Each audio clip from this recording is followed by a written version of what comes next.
Everyone finds a way to be significant. Most people find a way to be significant by having a significant problem. Why?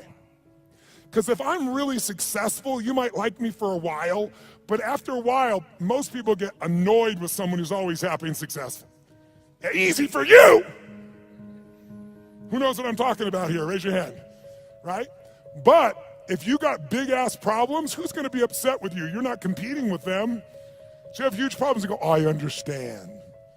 But if you're doing really well, it's like easy for you.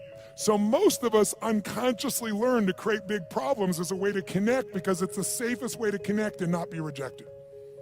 Some of you do it like she does by trying to please everybody all the time. Thinking if I please you enough, then you'll come to me, you'll give me what I'm really wanting too, which is what she wants. But it doesn't work that way. It works sometimes, but not all the time and not even the majority of the time. So anyone can feel connection and love. You can do it through prayer, you can do it through good gifts, you can do it by dressing special, you can do it by having big problems. The only question in life is not whether you're gonna meet your needs. The only question is how. And is it obtainable or sustainable? Is it empowering, neutral, or negative? And if you want to change your life, willpower never lasts. But when something meets more of your needs, it's effortless. If you want to know what the biggest addiction is in our culture, it's not alcohol, it's not some form of prescription drug, it's not an illicit drug, it's problems.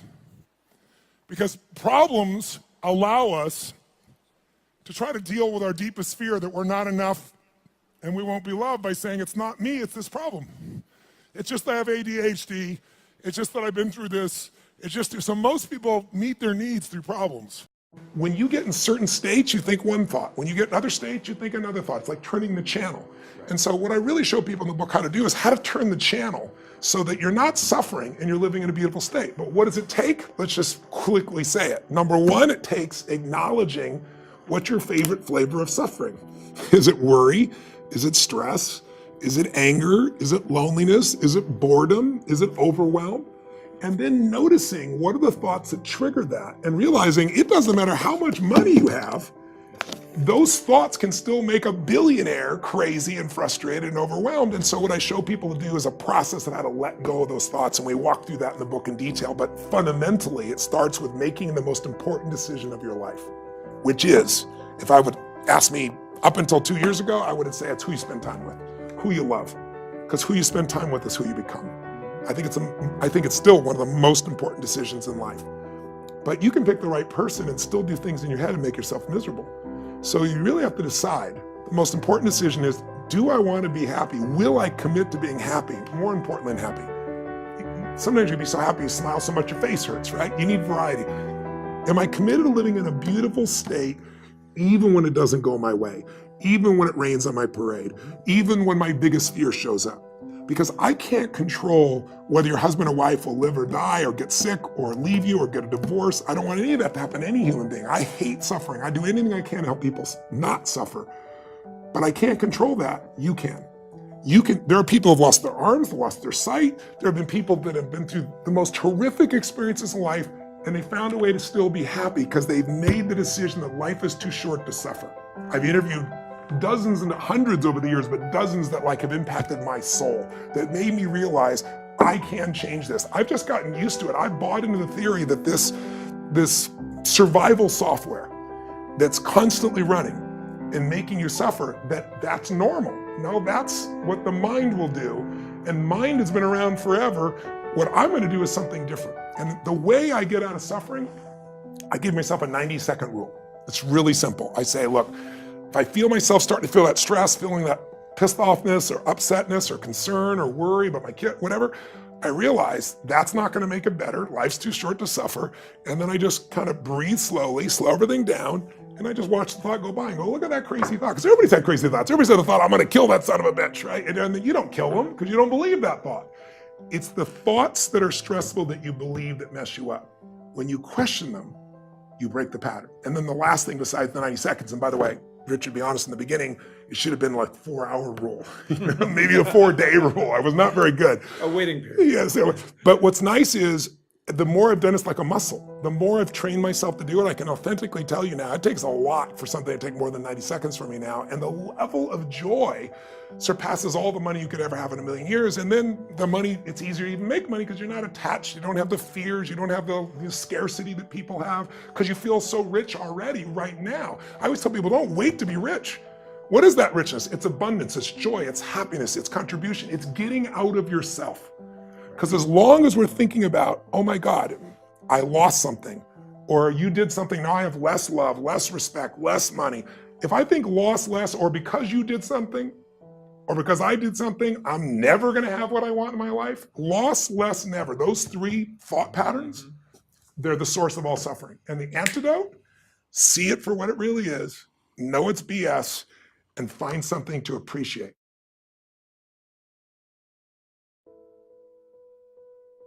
You know, a lot of times people do read body language. They do read people. They know what's going on, but they don't do much about it because they've gotten used to it. I always tell people you get what you tolerate. And if you go to a meeting and everybody's on their cell phone when you're talking about something important and you just let that continue, pretty soon the meetings are a total waste of time. So what I really believe is when you read something, you got to act on it. You got to do something. You can't lead other people if you're the one on your phone in the middle of the meeting either, right? So you got to lead by example. You've got to not tolerate within yourself or other people things that don't support what you are. And you've got to, when you see there's a challenge, you see there's something that's not congruent, they're saying one thing and they're feeling another, you got to metacomment, say, tell me more, what's really going on? If you get in the habit of doing that, then you're never going to be bored in a business meeting again, first of all. People get bored because people are just saying the same things over and over again. They're managing their business, they're managing their life, they're not innovating, they're not creating, they're not digging deep, they're not pushing each other. When you get a culture of people, and all it takes is one, where a leader steps in and they will not settle for a half-assed answer, and they can be playful, they can be funny, they can be warm, they can be direct, they can be crazy about it, but they keep probing, you're gonna get to what's real. And when you get to what's real, that's when you start creating breakthroughs in business and in life. There is another level. The only reason you keep saying there isn't is you feel so exhausted about where you are. But life, the universe, or God is just testing you because there is another level. If this is good, giant jump to excellence, giant from good, poor to good to excellence. There's a level where all your dreams are realized. There's a level that you've always dreamed about. It is real. It has not gone away. But it takes that extra burst when you think there's nothing left, there's no way, you've tried everything 10 million times and you keep going. It's almost like God is saying, if you keep hitting this wall enough times, I will see that you will not stop, that you are filled with that level of determination, faith, and courage, and then the door opens and you get to that next level. But what most people don't know is the next level is just 2 millimeters above. And it's called outstanding, ladies and gentlemen, outstanding. What's it called? What's it called? What's it called? Outstanding, magnificent, unstoppable, extraordinary, not excellent. It's a different level. It's a level where you are not one of the best, you are the best. And you know what's amazing? You only have to be 2 millimeters more than everybody else and you get everything. You get the joy, the laughter, the fun, the family, the passion, the economics, the freedom, the spirit. It's all there. What Jerry Maguire called the quad, baby. All of it. And it's just 2 millimeters above, and most excellent people give up because they're exhausted. And there's some people who go, the harder I hit it, the more I hit it, sooner or later it's going down, I'm not stopping. And when you do that enough, it pops open. This could be the greatest time you ever live if you control what you focus on, if you find a more empowering meaning, and if you decide to model the actions of those who succeeded before you. It can be the best financial time, the best emotional time, the best spiritual time of your life, but you better take control of your state. And if you think you're going to do it just by today, you're wrong. You're going to need to get yourself some rituals. Right now, every one of you in this room is controlled by your rituals. I don't just mean this one. I mean, every morning you get up. I know your body. I can look at your body right now, and I can guess your rituals. Some of you, your rituals to work out 5 times a week, I can see it clearly. 4 to 6 times a week, it's obvious. Because you couldn't look like that if you didn't do that. Some form of workout. I don't care if it's walking, lifting, whatever. Some of you, it's obvious that lifting weights is part of it. You can see by that man's muscles. I know what his rituals are. Because your life comes from your rituals. If you don't develop the ritual, you're kidding yourself. How many agree with me on this? Raise your hand, say I. And there are rituals that put you in state, and there are rituals that take you out of state. You have rituals in your relationship, you have rituals with your body, you have rituals around your finances, and the rituals that worked in the reaping time of fall in the markets and in business and in real estate, those rituals won't work now. If you do the right thing at the wrong time, you get pain. I'll say that again. If you do the right, you go, but Tony, I'm doing the right thing, but I'm not being rewarded. If you do the right thing at the wrong time, you don't get rewarded, you get pain. So you better do the right thing at the right time, and to do that, you better know what season you're in, and to do that, you better learn how to change your state, how to take control of your own conditioning. That's what I live for. Does this make sense to you, yes or no? Come on, guys, yes or no? So now it's time to train yourself to do that. I'll show you how fast it can change. Try this just for a second. I want to show you what you can do with just focus. Try this for a moment. I'm going to give you a test. Sit up in your chair with some energy. Make sure your buddy next to you is in a strong state. If otherwise, adjust their state. Come on, change their physiology, whatever they got to do. See if they're ticklish. That might help. Now do this. I want you to look around this room right now and find everything in this room that you can find that is brown as fast as you can. Look for brown, look for brown, look for brown, look for brown. Look around you, look for brown, look for brown, look for brown. Okay, close your eyes. I'm going to give you a test. With your eyes closed now, shout out loud everything you saw that was red. If you see a lot more brown right now than red, say yes. Open your eyes. Look for red now. I want you to really look for red. Look for red, look for red, look for red. Anything you can find that's red, look for red. All around you, look for red. Raise your hand if you found more red this time and say I. Why did you find more red this time? Because seek and you shall. That's right. Whatever you focus on, you're going to find it. In fact, let me tell you something. You'll even find it when it's not there.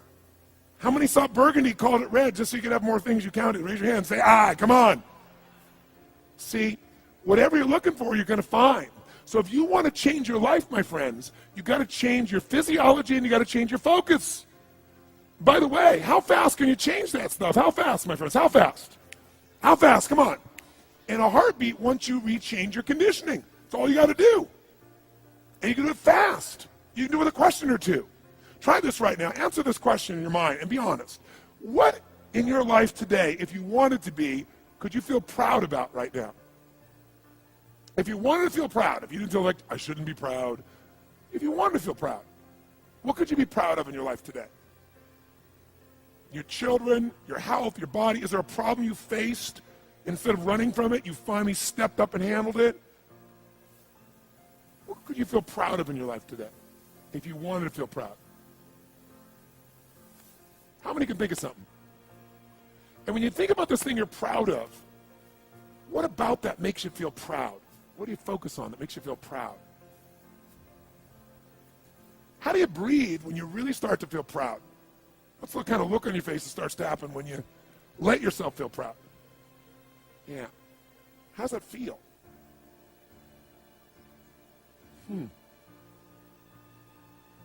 Think of another area of your life. Think of an area of your life that you're grateful for. Or if you go, I'm not grateful. If you wanted to be grateful, what's an area you could feel grateful for? What could you feel grateful for if you really wanted to feel grateful? How many can think of something you could feel grateful for? Let me see your hands. And what about that are you grateful for? What do you focus on that makes you feel grateful? How does it feel when you're really, truly feeling filled with gratitude?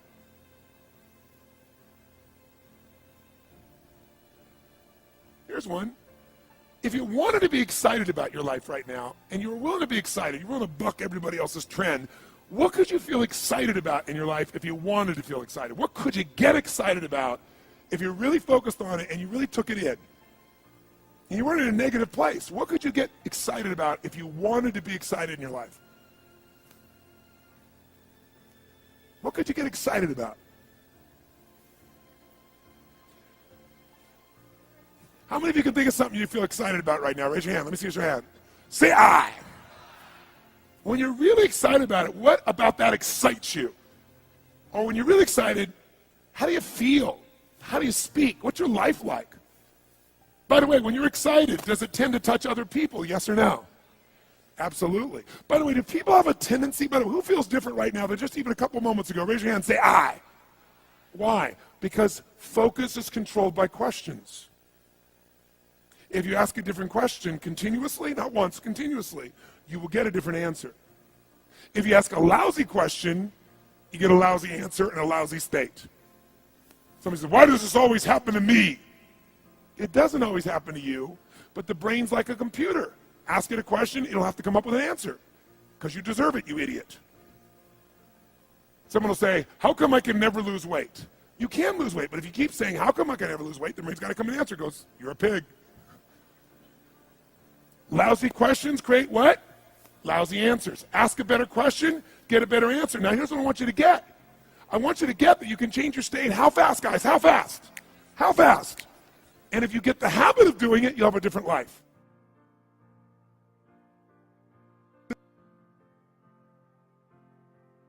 So what we've got to do is make that change in those standards. That's where the shifts happen. It doesn't happen any other place. And I'll give you a very simple example. If you want to know the difference in people's lives, it all comes down to what are the things that are musts for you versus shoulds. So let me tell you this. We said to have an extraordinary life, you got to have an extraordinary psychology, right? Extraordinary psychology means you got to live in an extraordinary state. To be in an extraordinary state, you got to condition your nervous system, your body, your physiology and focus to be at their best. Do you agree with this? Yes or no? Then to do that, though, you can do that. Why doesn't everybody? Not because you can't. We all have the ability. It's because of our standards. I remember a time early in my career, I was about 24, and I went to do a seminar in Boston. And in those days, a big seminar for me was like 125 people. It was a 3-day seminar, and we worked around the clock, and people made such extraordinary changes in their life. And at the end of it, I was feeling so fulfilled. I was thinking, my God, I'm 24, maybe 25 at the time. And I am so happy because I have found my mission in life. I'm doing what I love. It's making a difference in people's lives. This is extraordinary. So we finished about midnight on the Sunday night. And around midnight, you know, I'm still wound up, so I don't feel like going to bed. So I decided, okay, you know, let me take a walk here, and I decided to go through Copley Square. If you've been through Copley Square, you know it's a pretty neat place. Because in Copley Square, you can look up and you can see buildings that were here before we were known as the United States. And beside them, you see skyscrapers that are new. It's a pretty cool place. So I'm walking around midnight on Sunday night. There's nobody in Copley Square midnight on Sunday night. And I'm walking along, and I see this guy in the distance, and he's kind of stumbling back and forth between the gutter and the sidewalk. He's got a long trench coat on, his head's down like this. He's holding a brown bag, and I can start to smell him even before I get there, and I'm thinking, you know, this guy is obviously drunk. And as I started to get closer, I thought, I bet he's going to beg me for some money. And sure enough, whatever you focus on life tends to happen, doesn't it? So sure enough, he gets real close to me, and I thought all of a sudden he wasn't going to do it, and all of a sudden he popped his head up. It was really weird. He went, Mister! He had this really bizarre looking sounding voice. He went, Mister, could you loan me a quarter? And I thought, do I want to reward this behavior? And then I thought, I don't want him to suffer. Do you have this dilemma sometimes? Like, you know, I'm not here to judge. So years ago, I finally decided I always just give. Even if the person's pulling a scam, that's for them to deal with. If I have the ability, then I give. And so I thought, but could I teach him something? So I asked him a question back. I said, is that all you want is a quarter? So he goes, yeah, just 1 quarter. 1 quarter changed my whole life. 1 quarter. I said, really? He said, yeah, 1 quarter. So I reached in my pocket, and I pulled out my money clip. And in those days, I was, you know, very young, just starting to succeed. And my original mentor was a man named Jim Rohn. I don't know, how many have heard of Jim Rohn? Anybody? Yeah, he's a great guy. And Jim told me, he said, Tony, look, you've come from a poor background. You got a poor psychology. You got to change it. He said, you don't have any money, so pretend you do. He said, start training your brain, condition it. He said, go save all your money, get $300 bills, and put them on the outside of your money clip, even though you only have $5 in between that. So every time you put it out, you'll see that, you'll feel inspired, you'll feel better. He said, and you'll feel better, you'll do better. So I was like, okay. So I did. So I pulled my money clip, and sure enough, I got $300 bills in. I made sure he saw the bills. So I'm tearing through that, right? Looking in between there, see if I can find some change. But I made sure he saw it. Sure enough, he's looking at the $100 bills, checking it out. I find the quarter, I pull it out, take the money, put it in my pocket. I notice he's watching my hand going into the pocket. I took the quarter and I looked at him and I said, sir, life will pay any price you ask of it. And I gave him the quarter. And then something really interesting happened. He took the quarter. He looked at the quarter. He looked at me. He looked at my pocket. He looked back at the quarter, looked at me, looked at my pocket, looked at me again, looked at the quarter, looked at my pocket, looked back at me and said, "You're weird." And then he shuffled on off like this, right? And I thought to myself, wow, what's the difference between him and me? I mean, I was 24, 25 at the time, doing what I love most, have my mission in life, and he's in his early 60s, drunk on the street begging for quarters. What's the difference? And I thought, well, maybe God's blessed me because I'm such a good person. I thought, oh, and he's such a bad person, that's such bull. And I thought, wow, maybe the answer to that question is what I just told him. Life will pay whatever price you ask of it. But you know what's interesting? You got to ask intelligently. In the Bible it says, ask and you shall what? Yeah, pretty good formula. You ought to look into it. But you know what? It says ask and you shall receive, but I'm sure it meant ask intelligently. I'm sure that's what God meant. I'm sure he didn't mean bitch and you will receive. Whine and you will receive. I don't think that was the instruction. Now, if you were going to ask intelligently, there might be 5 elements of that. Number one, you'd have to ask specifically, wouldn't you? You wouldn't ask in a general way. People do it all the time. They go, I want more money. Fine, here's $1, get out of here. Very often you're getting what you're asking for. You're just not aware of how general you're asking. Clarity is power. The more clear you are about exactly what it is you want, the more your brain knows how to get there. Your brain is a servo mechanism. It's like a bomb. Those bombs, those missiles, they have a servo mechanism. So if the target moves, it knows what the target is, it follows it. Your brain, when you condition it, knows exactly what to go for and it'll find a way to get there. Do you ever buy a certain outfit or a certain car and suddenly see that car outfit everywhere? How many of you have had that experience? Say, aye. How come that car outfit's everywhere? It always was everywhere, but now you notice it. And the reason is because there's a part of your brain called the reticular activating system, the RAS. That part of your brain determines what you notice and what you don't notice. Your brain spends most of its time trying to make sure you don't notice because you'll go crazy if you notice everything. But when you decide what's most important to you, your brain goes after it. Everyone I know who's successful builds what I call an RPM plan. An RPM is built on the metaphor that the way to get from where you are to where do you want to go to the fastest is you got to build power, like in a car, RPMs. And the R stands for they know the result they're after. They know what they want precisely. If you don't know exactly what you want or you let yourself get beyond that into something general, you're not going to achieve it. Clarity is power. You got to know the specific result you're after. What do you want? If you can't answer that question right now in your personal life, in your body, in your relationships, in your finances, in your spirituality, then you're not going to be as fulfilled as you want to be. Today we're going to have you answer one of those questions at least. The second part of it, you got to know P, why you're doing it. Because you know what? You may get a big goal. Somebody says, I want to make $1 billion. I want to bring peace to the earth. Why? Because as soon as you come up with a goal, all the obstacles show up. Unless you've got enough emotional drive to break through that, you're never going to discover what it really takes. So you got to get yourself past that. And the way to get past that is have enough reasons. Reasons come first, answers come second. This man did not know what he wanted, he did not have enough reasons. To ask intelligently, you got to ask specifically. To ask intelligently, you got to know why you want it, have enough drive to make it happen, enough juice to make it happen. If you don't have enough reasons, you will not make it happen. And the M is, what is your massive action plan? What is going to get you to actually fall through? Because the first plan's not going to work and the second plan's going to work, so you better have enough plans that if the first two don't work, you still got something else. Otherwise, you're going to be having excuses why it didn't work. So asking intelligently requires that.